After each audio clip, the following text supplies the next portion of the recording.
Well, I see a lot of folks here are interested in magic. And this interest has been rather general for a long time. You may probably remember that in about 87 or 6, there came out a new version of the Holy Bible to be read in churches. And in that new edition, this new one just out, it states very firmly that 3 astrologers saw his star and came to venerate him. Now, this is going to be a blow to somebody, but not much, I don't think. It's really more important to save the civilization than it is to quibble. Now, the astrologers were magi, and the magi of Persia were the source of practically all of the esoteric tradition that drifted into Europe. They were very wise in many things, and their wisdom went back a long way. And among their various achievements were not only astrology and divination, but also a series of very practical discoveries and explanations that will be of service to us today. 3 forms of magic were recognized: white magic, a sort of gray-colored magic, and black magic. The Magi of Persia were essentially white magicians. They used their arts and their wisdom and their skills for the service of humanity. But like most ancient nations, they had their problems. In the old days, the contact of the human being with his environment was very hazardous. There was no philosophical background to depend on, no regulated theology to lean upon. Each individual had to face the problems of life with whatever courage or insight he possessed. And early in the development of early civilizations, there came around the idea of a medicine priest, a priestly clan, which is perhaps best known for its part in the development of the American Indian structure in North America. It was recognized that there were holy people born with a peculiar gift of some kind, and these holy ones became priests. Now, they were not priests as we would know them now. They were not ordained to a ministry or something. They were priests because they could talk with the olds, or with the spirits, or they could see things that others couldn't see, or they could find out where the buffalo were. Such a one was Sitting Bull, who was a medicine priest for his entire lifetime, practically. And all that time he lived as one small tribe, and he predicted for them, and he worked with their sick, and he prepared them for their journey into the afterlife. He even went with them, according to legends, and helped them to make the crossing to that world beyond, where the campfires are in the sky, stars. The priests of that type were an absolutely essential part of civilization. They made it possible.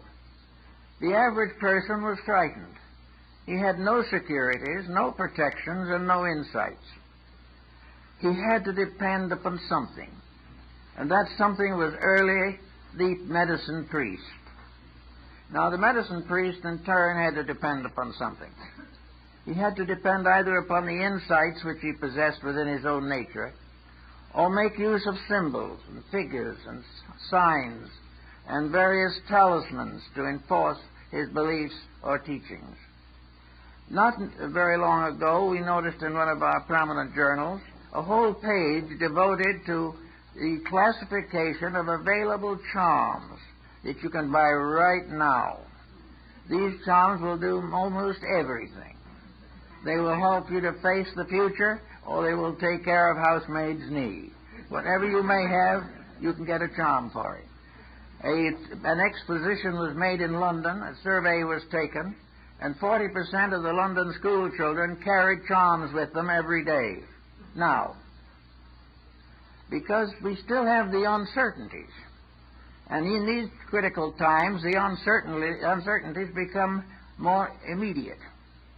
probably we were never as troubled as we are today, even in primitive times. In those days, we didn't know enough to be troubled as we are now. But we are finding more and more that we are not able to handle the situation. We cannot cope with the skullduggery that is going on in society. And the average person, like the average primitive human being, must seek some solace, some consolation, and some source of inner strength. Out of that came the most interesting of all art, perhaps, fetish art. Art to convey to the individual a certain strength due to its own designs. The Egyptians were masters of fetish art. So were the Gnostics. Most of the Oriental people are strongly developed in it. It is to carry something, have something, say something, know words or formulas by means of which you can meet unexpected emergencies.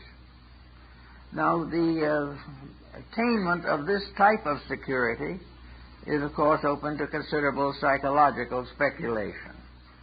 It's very possible that the fact that we believe in the charm gives it an efficacy, that we believe in it and we gain a strength from our believing.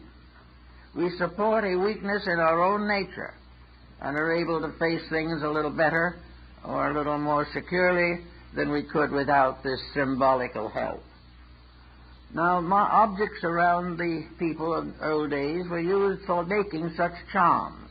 The turquoise charms of the American and Central American Indians also drifted into Tibet and were used for all types of medical, spiritual, ethical problems. We also noticed another peculiarity. Nothing in its native state is magical. It has to have something done to it so that it becomes something different. And I saw a very good example of that on Navajo Reservation. 2 little stones, about the size of a nickel each, were very pretty little stones. The children played with them. But then came the time when something was necessary. A new charm had to be fashioned. So the 2 little stones were laid one on top of the other, and a loop of rawhide was put around to hold them together. Immediately they were not 2 little stones anymore. Now they had the power of the olds, the powers of the truths, the powers of the goods. By carrying that little charm around, you gain some kind of spiritual strength or consolation. You were able to face the day with greater bravery. And if it happened that you were going into battle, you felt you had a greater chance of survival. Charms of this kind and fetishes were very, very common in Europe. In the days of the great Crusades, there were a great many pilgrims that went to the Far East, the Near East, in search of religious consolation. All the way along the line there were dangers. And many of these pilgrims wore symbolic forms or figures in their hats to protect them. First they began by using gold or silver medals attached to the hat, but many of them were held up and killed for the gold medals, so they became finally merely paper symbols. But if you had that on your hat, you had a better chance of getting to Jerusalem. And you probably had no actually better chance, but you approached life with a greater positive sense of strength. So the charm and the fetish were strength symbols. They helped us to go on and do things we did not believe to be possible. In medicine, it's the placebo. It is a little capsule of nothing but ground white flour. If you take it, it'll cure all kinds of diseases that you do not have. You think you have them? So this helps you. Everywhere there is a magical value in the unknown. There is something that, if you can visualize it as useful or helpful, can do wonderful things. This is the secret of holy relics. No one knows how efficacious they really are, but that they have resulted in miraculous circumstances cannot be denied. We do not know just how the healings of Lourdes and Saint-Anne-de-Beaupré are achieved, but certainly the belief is important. The charm, their symbolism, the prayer, and a physical action to make all these things into one pattern gives the individual a strength that he does not otherwise possess. Now, white magic in its essential form must be virtuous. White magic is that which serves without hurting. It is that which accomplishes good and is never used for any other purpose. White magic is the use of the powers of life, the powers of nature, and even the ordinary faculties of the mind for the perpetuation of constructive imagery. It is necessary, therefore, that all white magic, in order to retain its nature, must be backed by a strong moral character. This is something that has been very common throughout Asia, where most of the dedicated mendicants, the holy men, have achieved a kind of white magic by gaining complete control over their own minds, their own emotions, or their own actions. These people, to remain white magicians, would under no conditions pervert, corrupt, or compromise the principles which they hold sacred. Therefore, a life dedicated to certain spiritual principles gains also a strength. And this strength can be considered as magical, because it involves faculties that cannot be completely classified. No one can be sure what happens, but if something does happen, then in some mysterious way, an energy that resides in nature is made available to the human being. And it is generally known and widely respected that where dedication results in a greater interior enlightenment, the individual does perform heroic services for mankind. So white magic is the use of every power that we know for the service of good. It is the ability to learn but never abuse what is learned. And it is that the highest of all learning is that which is dedicated to unselfish purposes. White magic is not used to help oneself. It is assumed, however, that properly used for other purposes, it brings with it a security of the inner self. The individual who serves gradually gains the realization that a divine power in himself is making this service possible. And it is this divine power which then becomes the leader of his life. In this way, we have a great many very wonderful examples of dedication, and the fact that these dedications in their turn have contributed tremendously to the advancement and survivals of civilized orders and peoples. Now, in white magic, therefore, the individual must realize that the principal energy upon which he depends is not his own. The energy is within himself. It is a soul power. It is a divine energy within himself. And any use that he makes of this divine energy must be worthy of its source, the light of God and the light of truth. If this is perverted and the individual becomes self-centered and turns these energies for the advancement of his own purposes, he goes against the statement long made, others him he could help, but himself he could not save. Therefore, the individual who uses the divine power is forbidden by the law itself to use it for himself. But by using it for others, he reaps a virtue within himself. Always the motive becomes the basis of the difference between these various types of discipline. If the motive is personal, the achievement is much lower and much less permanent than where it is for the service of something greater than self. Now, in the life of the average person growing up today, there is an unfortunate lack of nearly any idealistic structure capable of dominating conduct. Small children are not taught that conduct is of great importance to them. They drift along under some circumstances reasonably well, other times not so well. Some are miserably neglected and left to develop the best they can. The condition of children today is very poor, generally speaking. On the other hand, the individual, the parent, should understand the responsibilities of his own office. A parent who leaves children to be neglected is injuring himself far more than he could possibly do by some obvious act of delinquency. We have to use the divine powers that are given to us to serve the divine needs of our fellow men. We must use them as they were intended to be used, not to make life more comfortable for ourselves, but to make life more important for those in great need. We have today a world in great need. We have hundreds of millions of people on the verge of starvation. Therefore, it becomes particularly unfortunate in these days to use the needs, sorrows, miseries, and sufferings of other people as the basis of improving our own economic condition. This is not good white magic.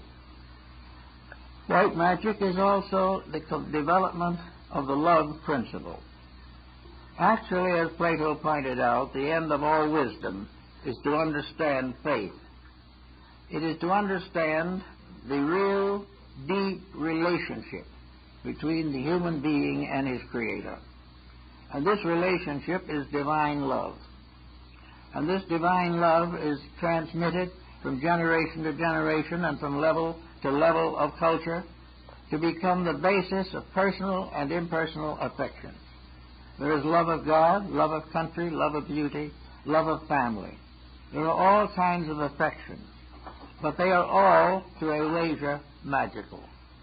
Love is one of the great magical powers because it transforms the individual in whom it is real. When we really love someone, we cannot abuse them, we cannot cheat them, we cannot do things to them which will be to their detriment. Therefore, love carries with it sacrifice for a cause, sacrifice for a loved person, sacrifice for love of God, sacrifice for love of country. Always love is unselfish. And as far as it is unselfish, it is white magic. If it becomes selfish, it turns gray, and if it is selfish enough, it will turn black.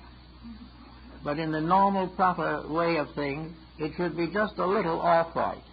Occasionally, we can be excused for a minor slip into something of a personal nature, maybe a little too much so. But for the benefit of the world in general, a person who loves truly is an asset to his world and is strengthening himself above any discipline that he might take to improve his character. So we have now the basis of white magic: service, sacrifice, and dedication. We have the individual using the power of God for the good of man, using the mysterious resources of the universe to make life happier and safer for those who live with us and for those who come after us. This means that their true white magic has to be the result of a considerable internal insight. The individual must really and surely believe that the energies, resources, powers, and integrities that he possesses were given to him to use for a common cause. He is to be better not for his own sake alone, but for the world in which he lives. And if he becomes better, his world immediately improves. There is a mysterious magic here also. The complainer always lives in a poor world. But as he rises above his own limitations and transmutes his own attitudes, he suddenly finds the world is a lot better than he thought it was. Always white magic is the power to see good and to grow and to do things more effectively for the sake of humanity in general. Now we go to the opposite end of this and see what we can do with black magic. Black magic is another factor we've had with us from the time of the Greeks, Romans, Persians, and Hindus. Black magic has always been a source of fear, a source of dread. It has controlled people by terrorizing them.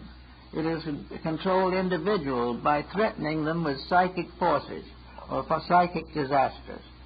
At one time, I knew a case in which an individual was nearly frightened to death because he belonged to an organization which he finally discovered was not what it ought to be, and he asked to resign and decided to resign.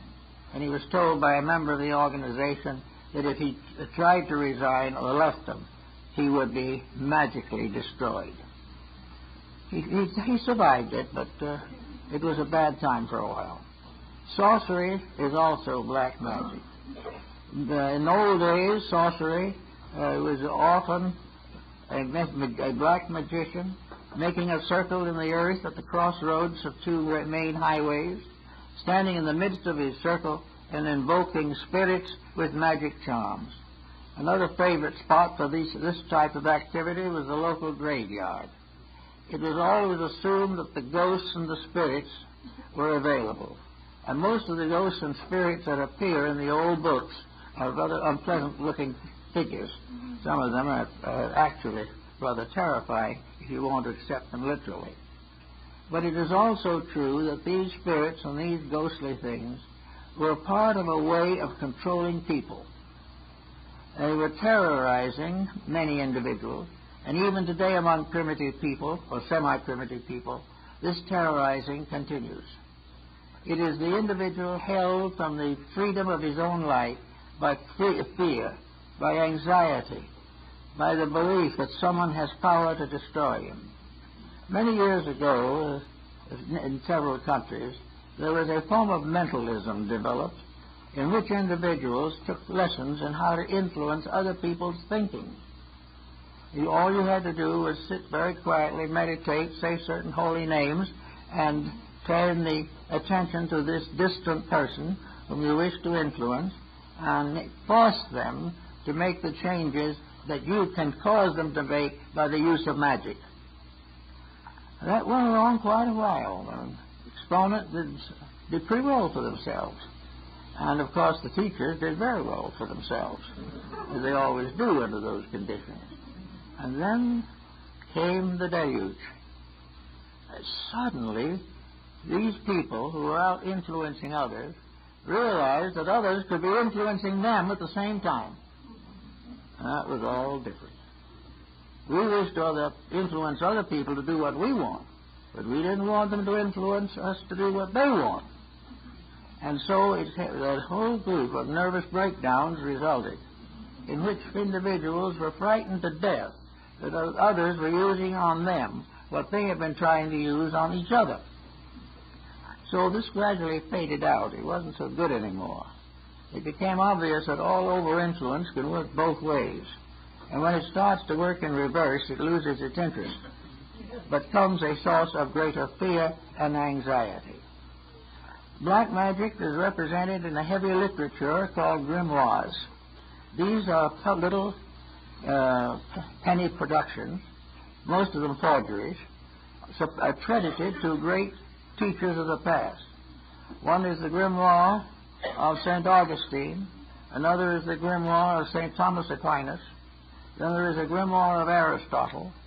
All different names of famous people have been put on books made up of funny magical characters that don't spell anything and in languages nobody can read, but were supposed to carry charms for the control of spirits.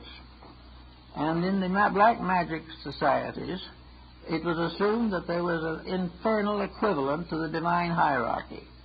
As there was a god, though there was a devil.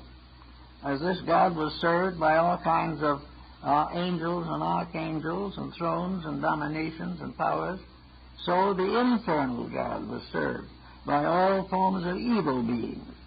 And one such evil being, of course, is the hero in the Faust story of Mephistopheles.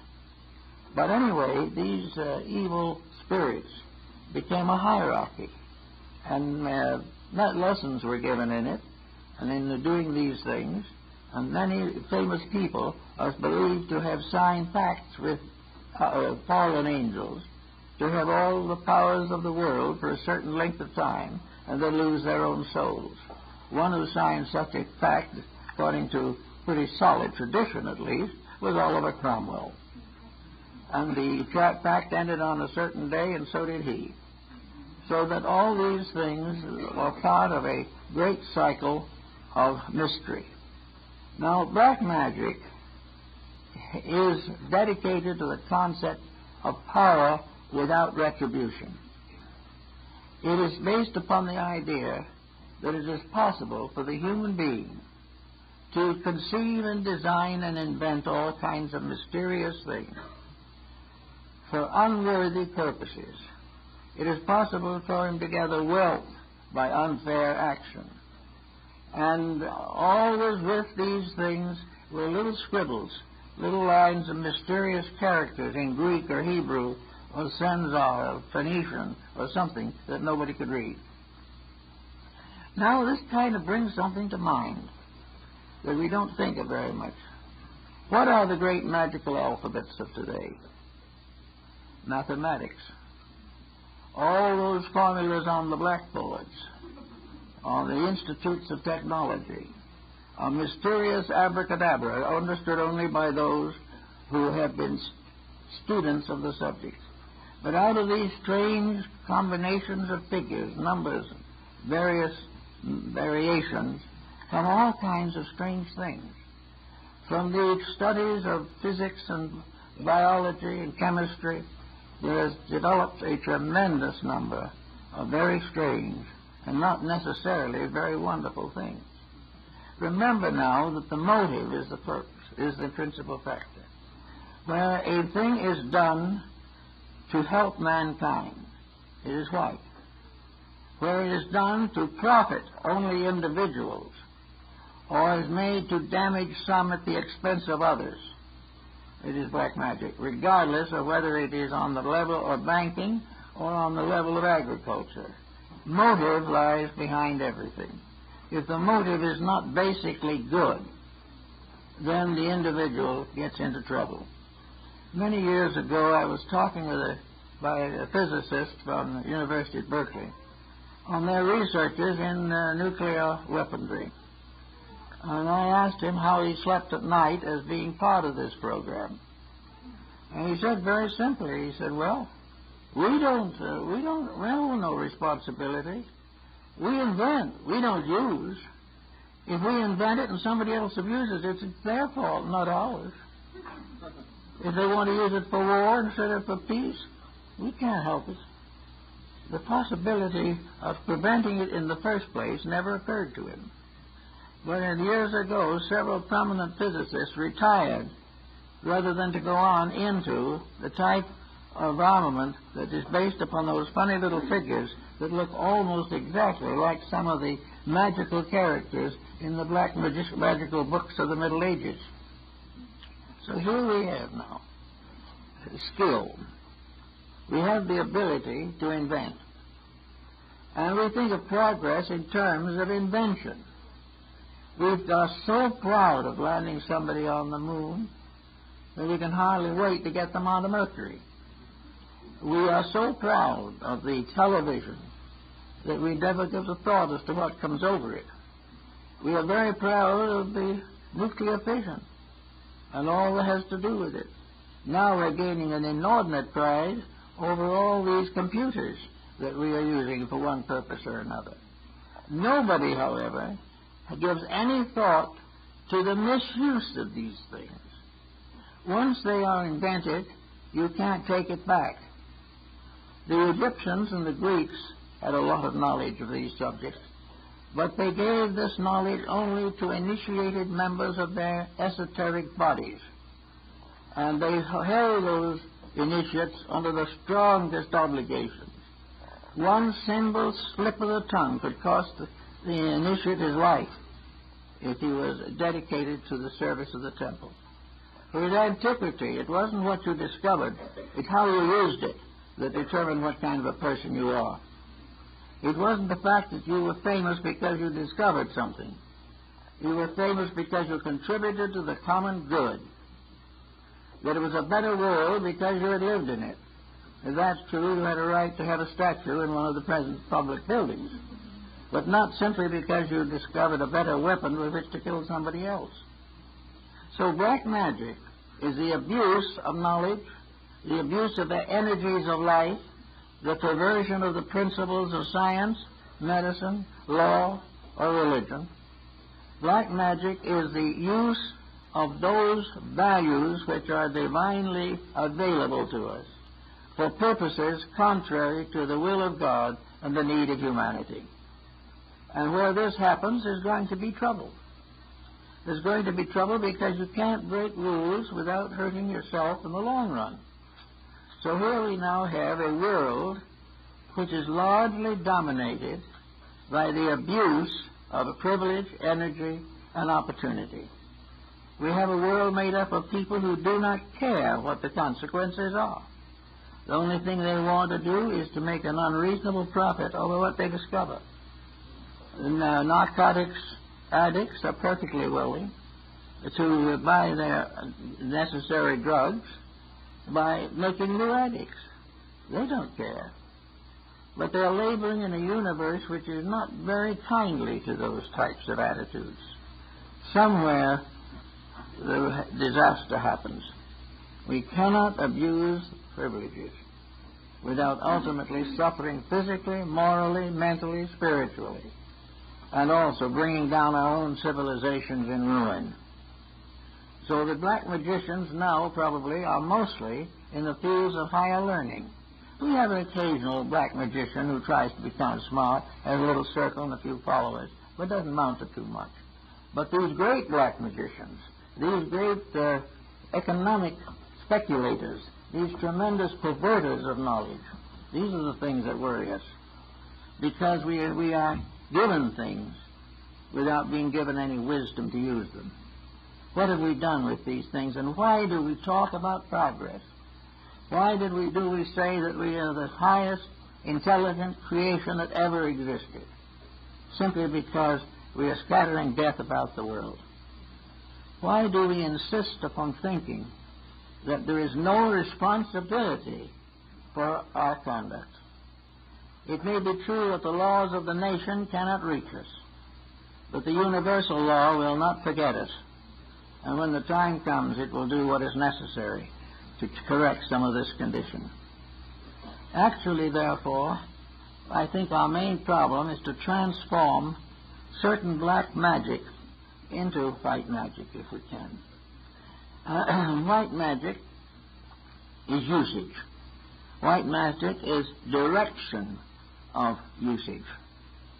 We are not dealing in white magic when we sell to anyone who wants to buy nuclear weapons. We are only actually serving the universe where we transmute these nuclear weapons into plowshares and start using, instead of abusing, the resources of life. This is true everywhere. We are abusing the resources which have been given to us, which would be adequate for us if our own selfishness didn't destroy us.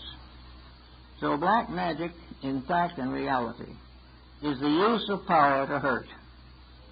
It is the use of position to enslave. It is to use education as an instrument of industry rather than enlightenment. It is a country which passes laws that are inappropriate to the needs of the people. And most of all, it is an example which we give to those around us of the abuse of divine privileges. Just as a neglected human being is a blot upon the memory of nature, so this constant abuse and misuse is a constant cause of sorrow and misery to all concerned. White magic is use. Gray magic is, say, misuse. Black magic is abuse. And these things will come back to roost. They always do. So we look around and we say, what are these wonderful, gracious gifts for which we are congratulating each other? Well, actually, we do not need to canonize the inventor of television at the moment. Their contribution to our enlightenment is mostly pathetic and apathetic. And being what we are, most people will not support anything better because they have no background for it. And why have they no background? Education has been used only to create selfish people. Our whole civilization is geared to concepts of gray and black use of the gifts and powers and privileges that we have received from nature. We are misusing knowingly. We know when we are taking narcotics. We know when we're alcoholics. But we do not realize that there is something in us that is just getting into serious trouble. We think it'll all end at the grave, that we'll all go to sleep with the ages and no one will know whether we ever lived or not. This is really, to some, is a pessimistic view, but to a great number, it is an optimistic view. They definitely hope that their own careers will never catch up with them. But this is a false hope. In nature, everything has its payments. Everything must be solved correctly. So we say the old black magic was the time when they created various demons, where they burned cows at the stake because they were enchanted, and there they put people up in position and sentenced them to be burned at the stake or broken on the rack, simply because they were dodgy old people with bad memories. All of these things were looking after the smaller crimes. There was a great fuddle in Germany at one time when a cow went dry, and practically all the citizens of the community were blamed for it, and one or two actually lost their lives. All this to try to make it sound nice and ornery and even and correct. It all is part of a strange negative magic that has enveloped the human mind or has tainted it with all kinds of ulterior explanations. No one has seemingly wanted to accept the simple fact we are in trouble because we deserve it. This is the last thing we want. And because we do not want to face into the causes of our own difficulties, we have developed a new kind of magic, which we might term, for general purposes, just plain gray magic. Gray magic is doing some small thing right in order to get away with something bigger that we don't want to have right. It is a partial conversion. Now, every evangelist in the olden days knew what these partial conversions were.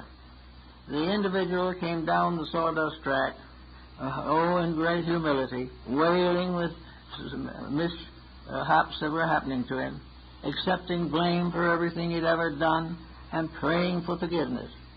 So he got an absolution from the missionary, and it seemed to be fine. The next year he came down the path again with exactly the same problem. I used to know some retired missionaries over here in Pomona, and some of them had actually converted the same person 10 or 15 times. The conversion never stuck because the person only got a repentance for a little while, but no basic change in nature. He didn't want to offend God, no. But he didn't think God would mind if he offended everybody else. And he was perfectly qualified to be slack in his labor, to overcharge for his products, to mismanage his home, neglect his children, and increase his bank account. This was all that counted, and that and a good religious life. But there was no good religious life under such circumstances. So the conversions didn't hold. Now there are people all over the world today who are studying various forms of mysticism, metaphysics, idealistic philosophy, Oriental doctrines, and American Indian medicine principles, all kinds of things. And the studies are good. It's not important whether anybody else agrees with us or not. The real problem is, do we really basically do the thing we believe to be right? But as the time goes on, we find that these people do have the same problems as the relapsed sinner has, that they keep right on studying these things. That's right. But using what they learn is a little grimy at times. They keep right on doing the selfish things because they must not allow a spiritual conversion to interfere with a financial career. That's just not possible. If you can make a sharp bargain, you can put a new stained glass window in some church and be regarded as virtuous. but inside of your soul, the truth is always there. The motives behind what we do make for black or white. If the motive is for show, that's wrong. If it's an apology for conduct which is not corrected afterwards, it's wrong. If it's to advance personal position, fame, get into public office, all wrong. And that's why we have such poor public officials, is because the official is judged by his academic standing or his political standing, but not by his moral insights. Unless a person is good, he'll never be a good leader. And a country or a world that depends upon bad people because they are a little smarter will be in trouble to the end. There are laws governing these matters, and these laws are immovable and immutable. So we have to begin to think in our own lives some of these things that constitute magic, the magic of hope, the magic of faith, the magic of love. These are all beautiful things, but if they are perverted, they immediately drop into black magic. The moment selfishness takes over a career, its virtues fade out. The moment the person puts his own advantage first, or tries to use something he knows and possesses to humiliate or humble some other person, all of this is used against him. Though they might say, how is it used against him? After all, one of these days he's going to depart, and nobody knows where he came from, and nobody knows where he goes. And for most people, nobody cares. But the individual must prove to himself that he does not survive, or all his thinking is not much good.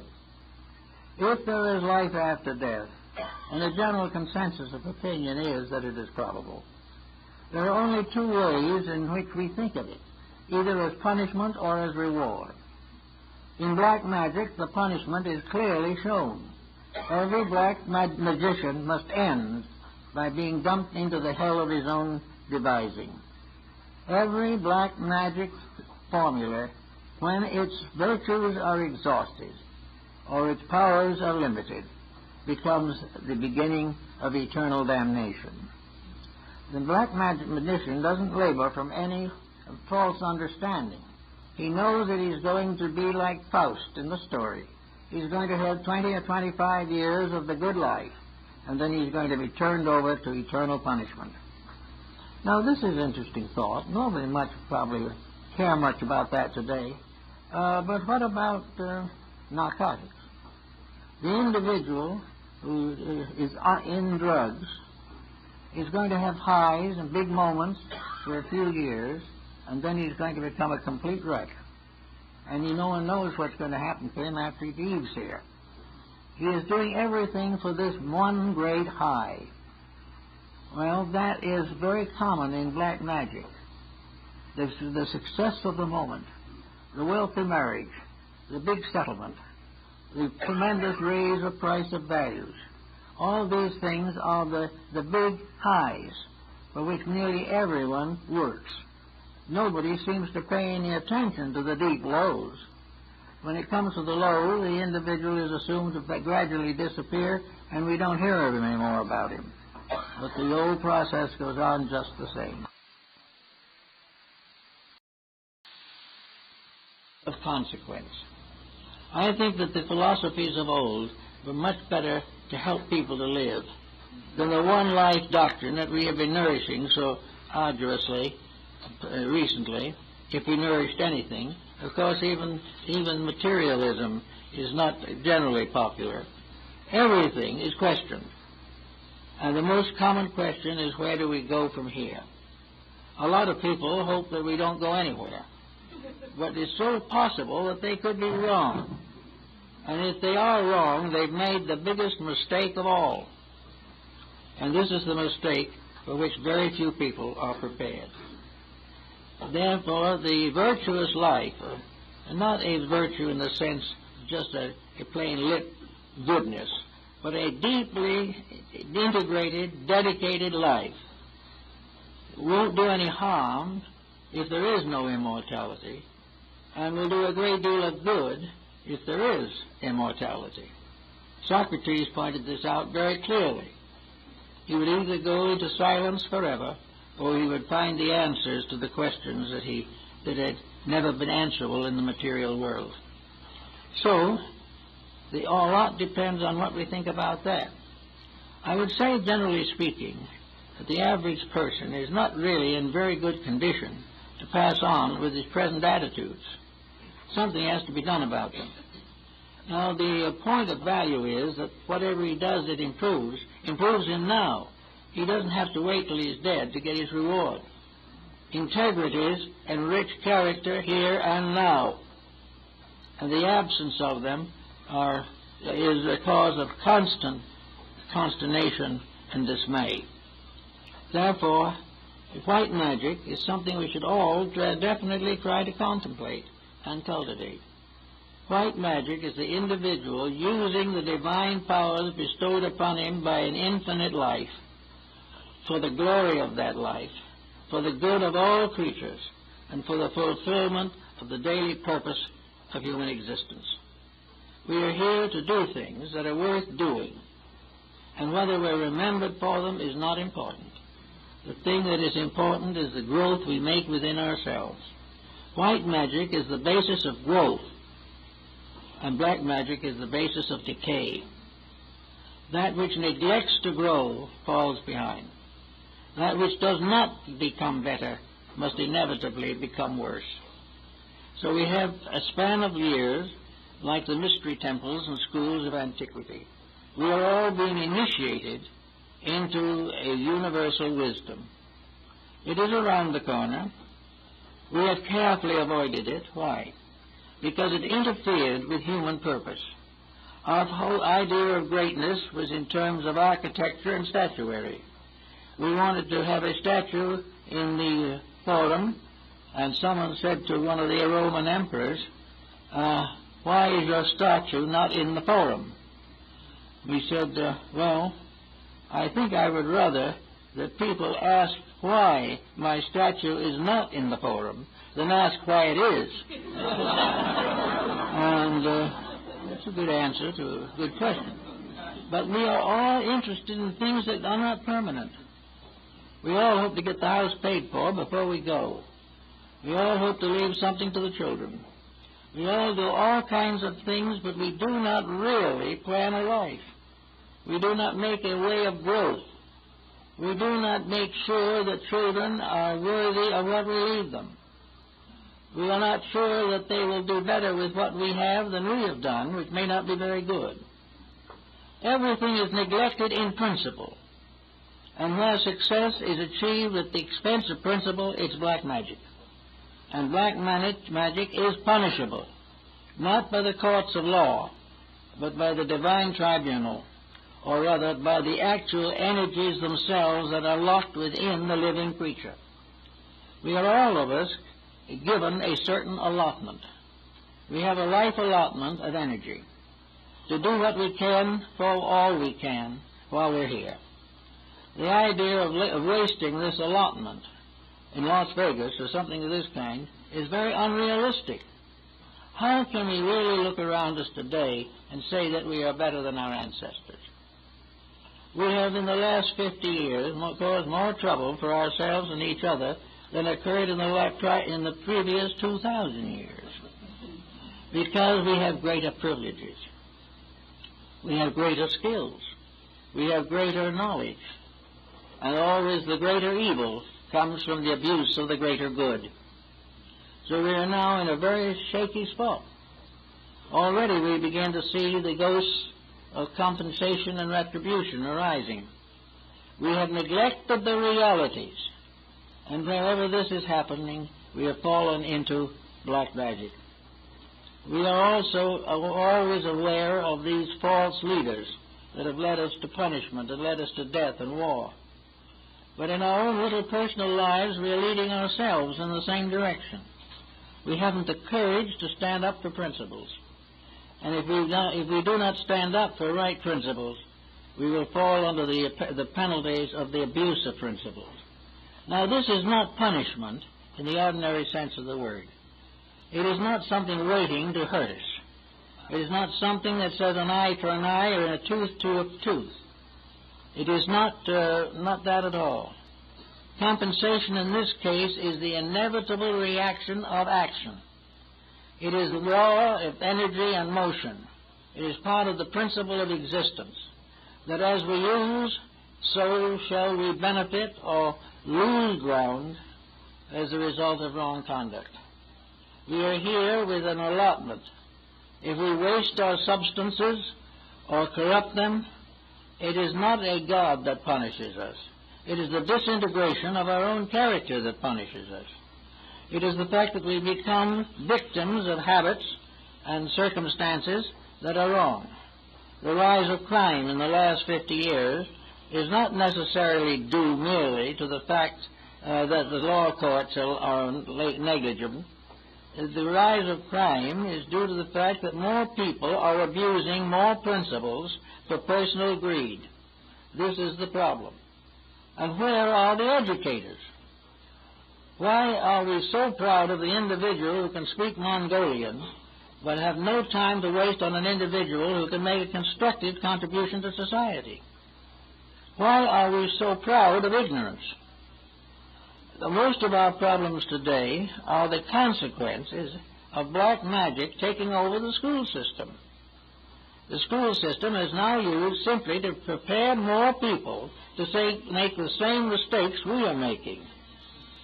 We are supposed to prepare individuals to perpetuate our own greed and our own thoughtlessness and our own perversity. We are creating more dummies. And as a result of that, these young people, having no education, turn around and fall into every imaginable crime, which is not because they are necessarily delinquent children, but because they have never received a proper share of the responsibilities of growing up. Now, we can take this same symbolism and use it in connection with our own bodies. We can say that instead of our children, perhaps, we are talking now about our flesh and blood. We have to realize that we are responsible for the proper use of energies. There are things we can't prevent and there are things we can prevent. But in every case, the purpose of civilization is to find ways of doing it better. Now, this doesn't mean bigger computers. It does not mean bigger bombs. It means better use of constructive means to accomplish the growth of society. We are now up to 6 billion. Pretty soon we'll be up to 8 billion. And of that 8 billion, 90% will come in and go without the slightest understanding of what life is about. They will not understand what it means to be better. They will not understand that there is anything more important than cash. There is no way of helping these people unless the civilization itself creates what the Oriental calls good karma. As you sow, so shall you reap. And man is in a condition where he is able to see, or should be able to see, that he's making a mess of things. If he can't see that, he really suffers from a serious astigmatism. He knows what he is doing isn't right, but it interferes with things if he tries to change them. Most of all, it hurts him where he suffers the most, in his pocketbook. It takes away from him certain glamour. He isn't regarded with the same favor by his friends. He isn't serving as many cocktails as he used to. All these things are social adjustments which he's afraid to make. He's afraid he'll lose his job. You've got to get to the basis of the situation, and for the average person of today, the basic change must come in the only place where it can come, and that is in the home. It's the only chance that parents have to really lay a foundation for the lives of their children is in the first 6 or 8 years of that child's life. If it is neglected up to that point, we have another delinquent on his way to glory. Now, this is a problem you can't legislate. You can't force it.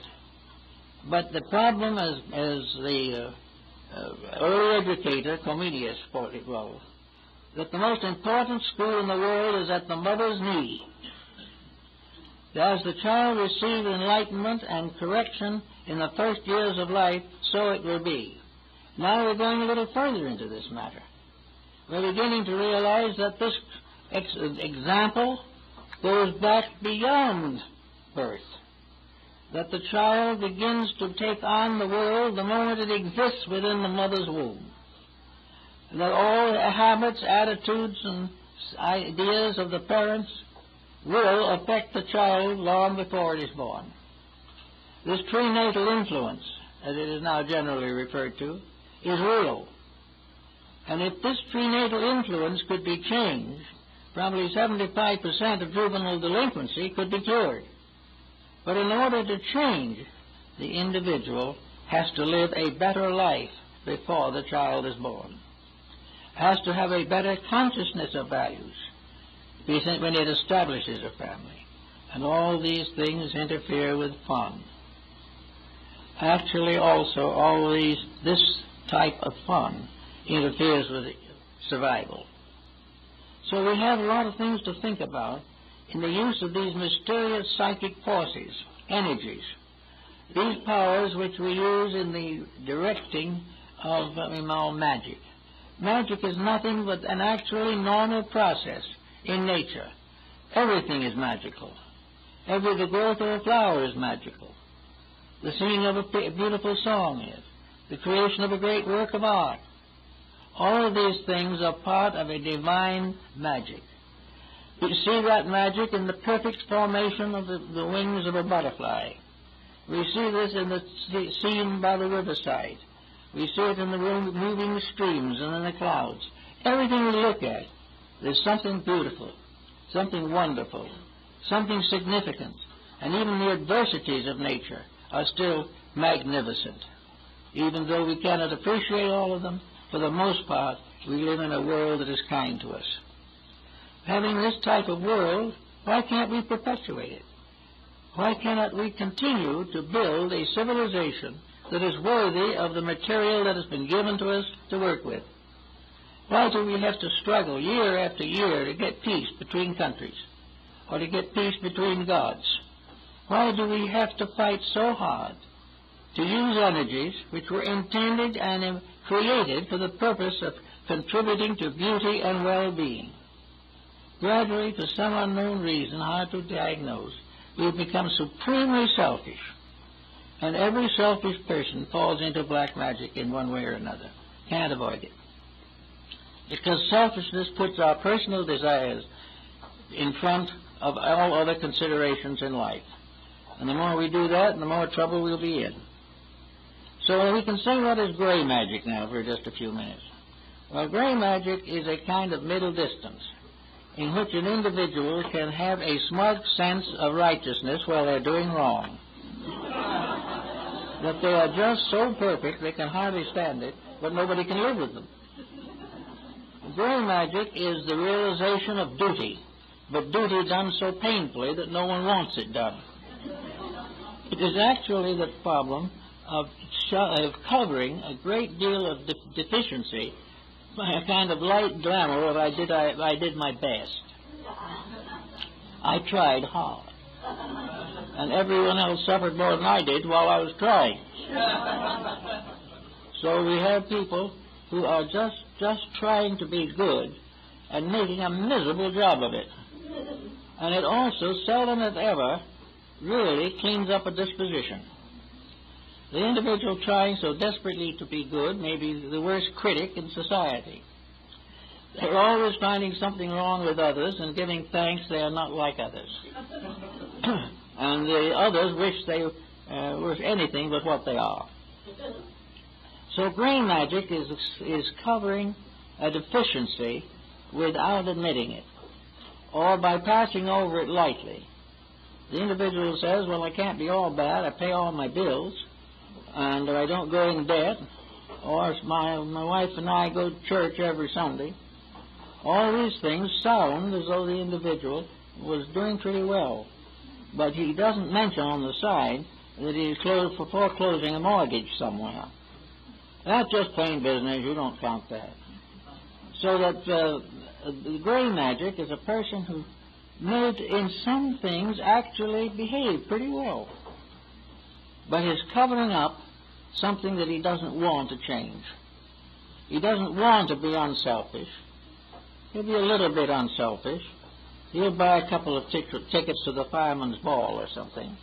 But he doesn't really want to go all out for a better world. He wants to go all out for what he wants. And these people become more or less pacemakers. They're the ones that so-called respectable citizens copy and try to do likewise. So I say that gray magic is the covering of large faults with small virtues. It is the individual who hasn't quietly thought through his own personal attitudes towards life. He hasn't become truly honest. He's just honest enough so he won't get caught. The integrities of things are not what count. It's to be borderline, to get as close to trouble as possible and stay out of it. This type of thing, again, is energy. And the whole thing breaks down to one thing. We have one life. We have one life power. We have one tremendous energy. We have this divinely given spark of divinity within ourselves. We are therefore stewards in the garden. We are servants in the house of the Lord. We have this tremendous gift, the gift of divinity. We are divine. We are just as surely divine as the greatest star of the most distant and remote galaxy. Everything is life, one great life. And that great life is here as available to us and to use with many promises of world peace, better nations, better health, less poverty, less crime, all these things that would come from doing it right. And white magic is nothing but the acceptance of the responsibility of God-given life, and that this responsibility is something we must face and we must fulfill. And sometime we will be weighed in the balance like the Egyptian in the papyrus. We shall be weighed in the balance, and we must be considered and judged to be just, to be right. And we must try in our own lives to manifest these things, because every misuse is an unescapable defect. We never get away with it. It may disappear in a mass of circumstances, and we may never see it again, but it's there. And the only way that we can do that is right is to build up our treasures where thieves cannot take them away. We will end thievery when we are rich in values that nobody can earn except ourselves, and no one can take away from us but our own compromises. So we go back and we see the old-timers. We see the magicians of old.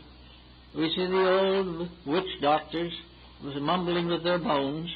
We see the courtly courts of Europe, each with a magician, to attempt to achieve what the Lord of the house wants. We see everywhere a belief, and we are told now that we must be more careful and not have so many superstitions. These superstitions are not good for us. We shouldn't believe in fantastic things like astrology. Astrology is making headlines right at the moment. And you might remember Theodore Roosevelt always had his horoscope on the wall over his desk. All kinds of things like that. And we get worried about this. But we're not worrying as to where the heavy water goes. And we're not worrying properly about what is being done to end various religious confusions. God made one energy, and it's whether a Christian, a Muslim, a Buddhist, a Jew, or a Chinese is embodied in the physical form, but that same one spark of divinity is in every living thing. And regardless of any other thought, that spark of divinity is the basis of a comradeship that can never be broken. It is the basis of an infinite understanding that must come. Maybe not right now, but it's got to come. Because there is only one life.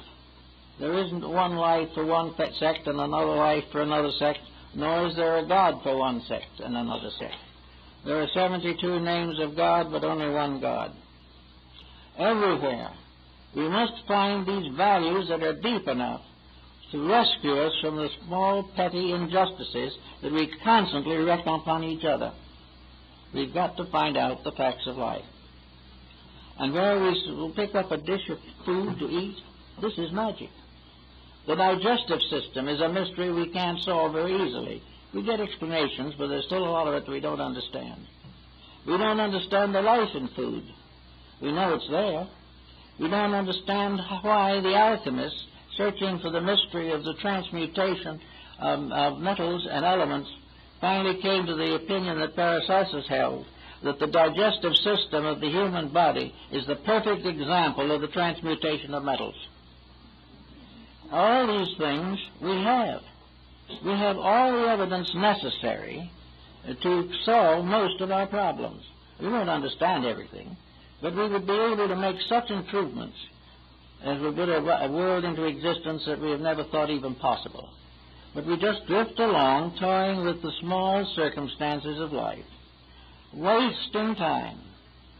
We're not educating ourselves. We're not doing anything that we really should be doing. That is, in the majority. A few understand and are working very hard, and it's nice to know that they're increasing in number every day. But they're not a majority as yet. But we are looking forward to a new century in which other things will happen. But in order that they must happen, more people must now and here take on the responsibilities of intelligent living. To make things worthwhile is finally to gain the supreme happiness. A peaceful world in which everyone is doing the thing that he believes, everyone living well with all others, all feuds and jealousies gone, it will bring paradise to earth, and it can be done. But it will only be done when we use the divinity in ourselves to release the God in us into manifestation in the world around us. It is the God in us that must take over the management of our personal lives. And when it does so, it will share this management constructively and properly with the management of all other lives. There is no division of truth, and there is no union of error. The truth can be found always to build and increase and add. Error is forever dividing, separating, and tearing down. We can never bring error together, but we can bring one truth into manifestation. And when we do that, we will have a far better world and a better chance for the peace that we seek for. So each person in some small way, it doesn't have to be anything very startling, but each person in some way should try to realize that he is a kind of garden, and that in his heart has been sowed an immortal seed, the seed of his own glory, the seed of God in him. And it's time for him to keep his garden weeded and take care of that seed and make sure that the seed of truth in his own heart has a chance to grow out and manifest and bear fruit before it is completely choked out by the false values with which we are surrounding ourselves at this time. Magic is always here. Things will always be mysterious, and they can always also be wonderful. It is almost entirely up to ourselves how these things shall go. So I think that we do have something to realize in, so we say, the use of magic. Magic of healing is going to gradually take the place of all the remedies and dopes with which we are afflicted now. The magic of legation will find honesty and will find who is right. The magic of leadership will give us proper government. The magic of love, enduring homes. The right use of that with which we have been divinely endowed is white magic.